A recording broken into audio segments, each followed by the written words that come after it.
Saudara-saudaraku yang dikasihi dan diberkati oleh Tuhan, Shalom. Hari ini firman Tuhan datang kepada kita.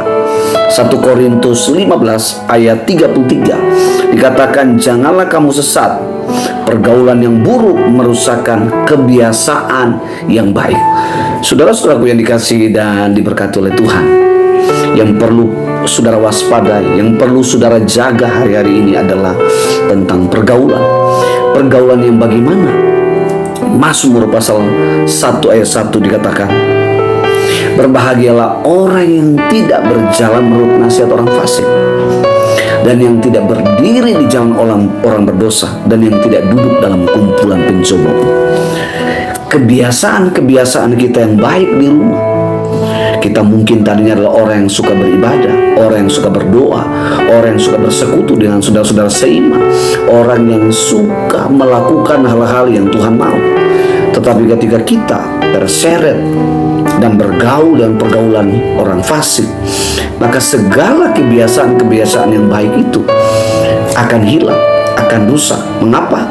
Karena kita tertanam pada komunitas orang fasik, dan kebiasaan hidup orang fasik itulah yang kita hidupi. Orang fasik melakukan dosa. Dosa apa yang mempengaruhi kita untuk kita lakukan? Narkoba, seks bebas, rokok, aborsi, mencuri, membunuh. Semua yang bersifat dosa itu yang akan kita lakukan. Yang kedua, kebiasaan yang baik kita akan dirusak oleh kebiasaan orang fasik atau komunitas orang fasik adalah kita hidup di dalam kebiasaan mencemooh, menggosipkan orang, menghina orang, membuli orang. Bahkan kita menceritakan hal-hal keburukan mereka. Hal-hal inilah saudara harus kita waspadai, kita jaga. Mari firman Tuhan hari ini berkata di dalam Yohanes 15 ayat 4 dan 5.